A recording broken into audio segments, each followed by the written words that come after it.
Assalamualaikum warahmatullahi wabarakatuh. Teman-teman, kembali lagi di channel YouTube saya, Khairun Imam. Gimana nih kabar kalian? Semoga kita semua selalu diberi kesehatan, kemudahan, dan juga limpahan rezeki dari Yang Maha Kuasa, teman-teman ya. Nah, di video kali ini kita akan melihat sebuah tayangan di mana salah satu tersangka klaster kedua kasus ijazah Pak Jokowi dan juga salah satu peneliti abal-abal yakni Roy Suryo sepertinya sedang menyindir balik Faisal Assegaf yang dianggap menjadi pahlawan kesiangan. Waduh, sembari dia mengangkat-ngangkat derajat kuasa hukumnya, yakni Ahmad Kozinudin. Sampai-sampai Roy Suryo memanggil Kozinudin ini dengan sebutan Ustadz. Ustadz merangkap kuasa hukum, merangkap sastrawan, merangkap aktivis. Waduh, banyak sekali memang rangkap jabatan orang ini ya. Tapi di sisi lain, ada Bung Farhad Abbas yang mengungkap bahwa Roy Suryo kemungkinan besar akan ditahan paling berat, yakni hukuman 15 tahun karena dia termasuk residivis, sudah mengulang-ulang perbuatannya, sudah mengulang-ulang dia menghina, memfitnah Pak Jokowi. Ya, kasus yang kemarin kan ya stupa candi itu kan itu terhadap Pak Jokowi juga, dan memang ya orang ini pantas dipenjara 15 tahun kayaknya teman-teman ya. Nah, selain itu kita juga akan mendengarkan sebuah penjelasan dari Ibu Irma Suryani. Waduh, sudah lama kita tidak mendengarkan statement-statement yang sangat luar biasa dari Uni Irma, teman-teman ya, mengenai isu yang sekarang menyasar Pak Jokowi. Tapi sebelum kita mulai videonya, jangan lupa like, subscribe, dan share. Dan tanpa perlu berlama-lama lagi, mari kita mulai videonya berikut ini. Sadar ataupun tidak, isu yang diangkat Roy Suryo itu menciptakan situasi politik yang menguntungkan kubu Agus Harimurti Yudhoyono. Wow. Apakah ini direncanakan? Nggak ada bukti, bos. Apakah efek politiknya ini nyata? Yes. Coba aja teman-teman lihat data-data survei. Baca data-data hasil survei. Dalam ilmu komunikasi politik, kita menyebutnya sebagai keuntungan yang muncul bukan karena strategi eksplisit, tapi karena dampak yang kebetulan selaras dengan kepentingan pihak tertentu. Selaras dengan kepentingan pihak tertentu. Wow, tapi ini sebenarnya mirip-mirip dengan apa yang pernah dikatakan Roy Suryo di Garuda TV. Tujuan saya dengan Demokrat kemungkinan sama. Wow. Saya tetap berterima kasih dan mengapresiasi, kalau sifat saya gitu ya, Bang Ustadz Kosin, terhadap pihak-pihak yang mau membantu apapun itu. Tapi semua keputusannya selalu saya konsultan ke konsultan hukum. Itu prinsip bagi saya. Saya tidak bisa mewakili diri saya sendiri, karena ini adalah persoalan nurani, persoalan moral. Pembongkaran ijazah palsu ini itu adalah persoalan moral bagi seluruh rakyat Indonesia. Saya nggak boleh memutuskan sendiri.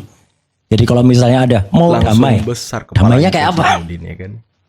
RC-nya kayak apa? Ya, jadi silakan kalau ada pihak-pihak, tapi pihak-pihak itu juga jangan kemudian malah membuat rumit ya gitu. Tapi kalau bikin bagus, terima kasih.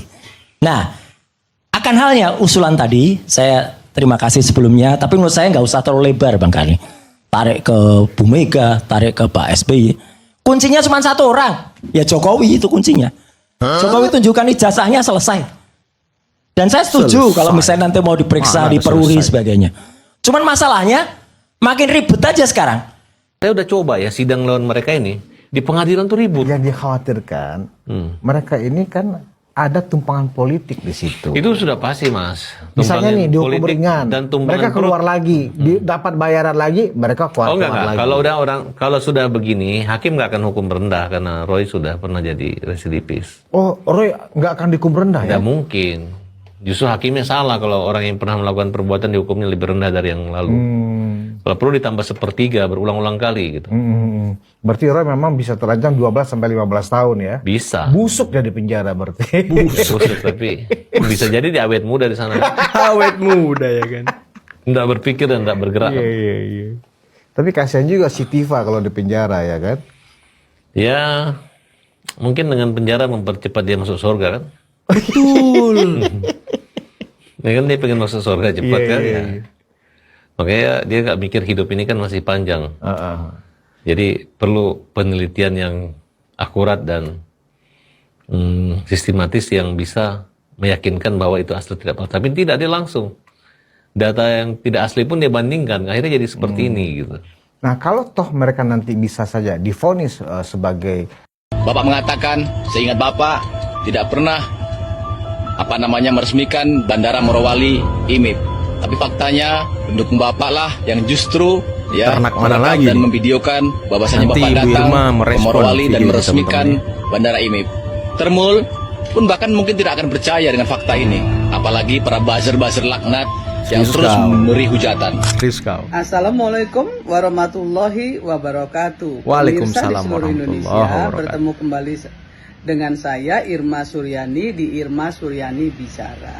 Sudah lama saya tidak bikin video informasi terkait banyak hal yang terjadi di Republik kita tercinta ini.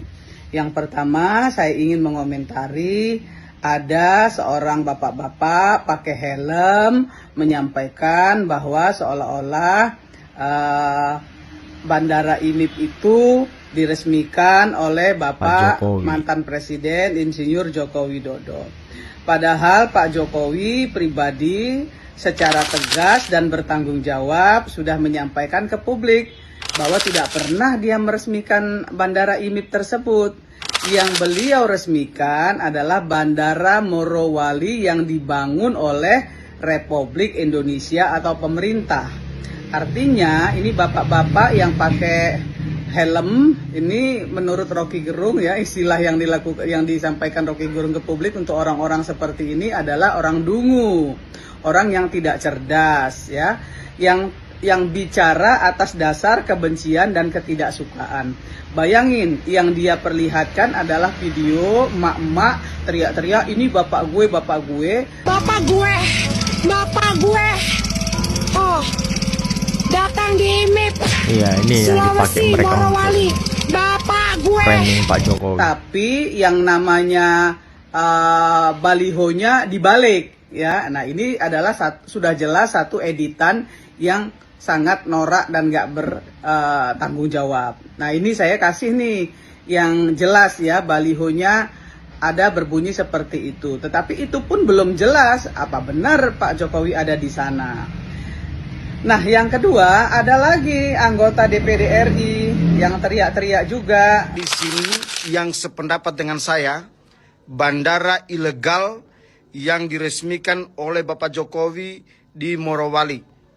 Bandara ilegal ini sudah beroperasi sejak tahun 2019, kemudian tidak ada pengawasan oleh pemerintah. Nah, yang menurut saya sama nggak cerdasnya. Sama nggak cerdasnya. Tidak mencari informasi yang benar.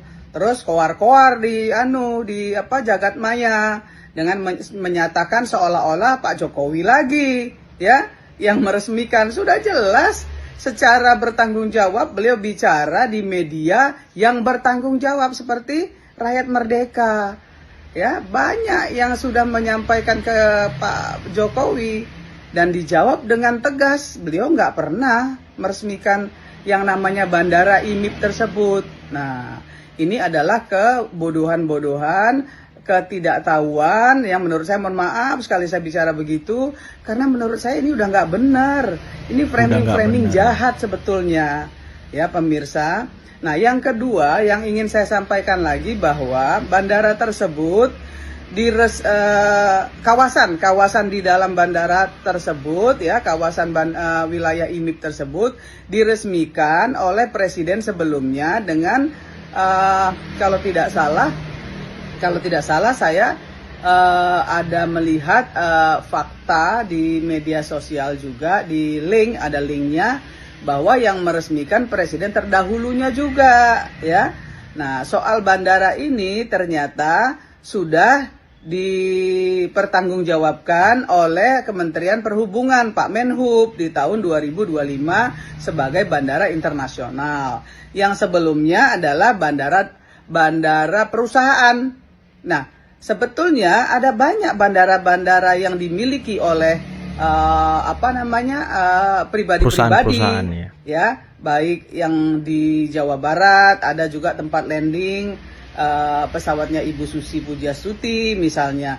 Kemudian ada lagi bandara yang dimiliki oleh perusahaan-perusahaan. Juga pelabuhan laut ada juga yang dimiliki oleh perusahaan-perusahaan asing. Tetapi bea cukai, imigrasinya biasanya kalau ada datang pesawat domestik ya, yang bersandar di sana atau pelabuhan yang bersandar di sana, itu petugas-petugasnya biasanya datang gitu. Memang tidak berada di tempat tersebut sebagaimana pesawat-pesawat atau bandara-bandara internasional. Karena kan penerbangannya nggak mereka padat. biasanya datang ketika misalnya terjadi bongkaran-bongkaran di satu pelabuhan. Ya, betul. Nah, itu yang terjadi sebetulnya gitu. Nah, kalau mau disalahkan ya, harusnya menteri-menteri yang ada di kabinet kerja pertanggungjawaban oleh kementerian tersebut melalui surat keputusan SK menteri. Nah, menteri kabinet harus saling tabayun, harus saling tanya satu sama lain. Ini gitu. jelas nih penjelasan ya, Ibu Irma nih. Jadi jangan juga kemudian melontarkan satu pernyataan, ternyata pernyataan tersebut disanggah oleh sesama dari orang yang berwenang Menteri yang di lain. kementerian-kementerian tersebut. Nah, ini kan menunjukkan ketidakkompakan sebetulnya. Nah, kalau soal ada Pak Menhan menyampaikan jangan ada negara di dalam negara, saya juga tidak menyalahkan karena memang itu tidak boleh. Tetapi apakah ternyata itu ada atau tidak ada kan perlu diklarifikasi. Nah, ini yang harusnya diluruskan oleh pemerintah sehingga tidak menjadi kegaduhan politik, tidak saling tuding, tidak saling goreng-menggoreng begitu. Pak Menhan juga tidak salah, Pak Menhan juga menjaga Republik Indonesia ini agar jangan sampai terjadi ada negara di dalam negara, itu betul. Tetapi sekali lagi ternyata kan tidak ada gitu. Pak Menhan hanya memperingatkan, bukan menuduh. Nah, ini juga harus menjadi perhatian kita semua agar cerdas menilai apa yang disampaikan oleh Pak Menhan, begitu. Jadi jangan begitu Pak Menhan ngomong langsung deh ya goreng-menggoreng sana, goreng-menggoreng sini. Kan kasihan juga sama Pak Menhan, kasihan juga dengan Pak Menhub, kasihan juga dengan Kasau yang kemudian saling mengklarifikasi satu dan lain. Nah, yang begini-begini harusnya tidak terjadi jika di antara kita semua berpikir positif dan satu sama lain harus tabayun. Saya kira itu yang perlu saya luruskan. Jadi oknum-oknum buzzer yang saya bilang tadi, yang pakai helm, kemudian juga yang dari DPD RI lebih baik agak sedikit cerdas lah ya kalau Agak ingin sedikit menyampaikan cerdas. informasi ke publik. Jangan kemudian nanti nilai oleh para netizen lagi bahwa orang-orang yang ada di parlemen, orang-orang yang ada di DPD RI itu semuanya tidak berkualitas. Mohon maaf sekali lagi harus diperbaiki agar institusi parlemen DPD RI menjadi lebih baik dan berkualitas serta elegan. Salam keindonesiaan. Salam. Nah, itulah tadi teman-teman beberapa video yang bisa kita simak, yang bisa kita saksikan pada kesempatan kali ini, dan luar biasa ya. Penyampaian dari Ibu Irma Suryani yang memang isu mengenai Bandara Morowali ini yang dianggap sebagai ilegal, Pak Joko yang meresmikan, Pak Joko yang membuat negara dalam negara, akhirnya terjawab semuanya teman-teman. Dari beberapa hari lalu sudah terjawab sampai puncaknya pada Ibu Irma Suryani. Dan ya oknum DPD RI kalau nggak salah Pak Laude Monte apa siapa gitu namanya, saya lupa teman-teman. Ya, tapi beliau juga sudah menghapus videonya dan beliau bertanggung jawab kalau memang ya videonya itu agak keliru informasinya. Ya, kita hargai teman-teman, kita hargai orang-orang yang akhirnya bisa mengakui kesalahan, akhirnya bisa memperbaiki diri lebih baik lagi, mencari informasi yang luar biasa lagi. Karena ya memang banyak sekali orang yang menuding Pak Jokowi, ada Said Didu, wah banyak sekali pokoknya teman-teman. Apalagi gerombolan pembenci ini selalu menggoreng-goreng soal bandara privat ini. Dan memang banyak sekali, mungkin hampir di semua tambang-tambang di Indonesia itu yang besar-besar gitu ya kan. Ya pasti ada bandara privatnya, ada bandara khusus karyawannya teman-teman. Kalau karyawannya mau pergi ya kan, atau bos-bosnya dan segala macam. Itu ada di Freeport, ada yang di Maluku, ada yang di IMIP, di mana lagi teman-teman, banyak bandara-bandara pribadi privat gitu, cuma bukan internasional memang. Dan mengenai Roy Suryo, waduh, saya tuh kaget tadi ya. Roy Suryo memanggil Kosinudin dengan sebutan Ustadz. Waduh. Ini Bung Kosinudin Ustadz apa lagi teman-teman? Saya bingung ya. Tapi memang kalau kita lihat di channel YouTube-nya, dia tuh selalu ceramah Jumat, ceramah subuh. Nah, apakah karena background dia Hizbut Tahrir dan ya sampai sekarang dia masih bebas ceramah dan segala macam? Ini kan bahaya juga teman-teman kalau terus dibiarkan. Tapi gimana menurut kalian?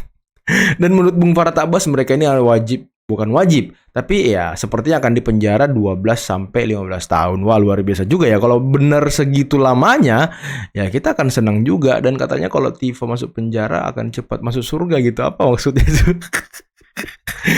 Apakah penjara akan mengantar Tifa lebih cepat menggapai cita-citanya? Waduh, ini orang-orang yang sangat agamis teman-teman ya. Orang-orang yang sangat dicintai Allah, mungkin dicintai Tuhan. Makanya apa ya, cepet-cepet aja dipanggil gitu ya kan. Aduh, kalau teman-teman mungkin cukup sekian dulu video kali ini. Jangan lupa like, subscribe, dan share videonya. Akhir kata, billahi taufiq wal hidayah. Assalamualaikum warahmatullahi wabarakatuh. Bye-bye.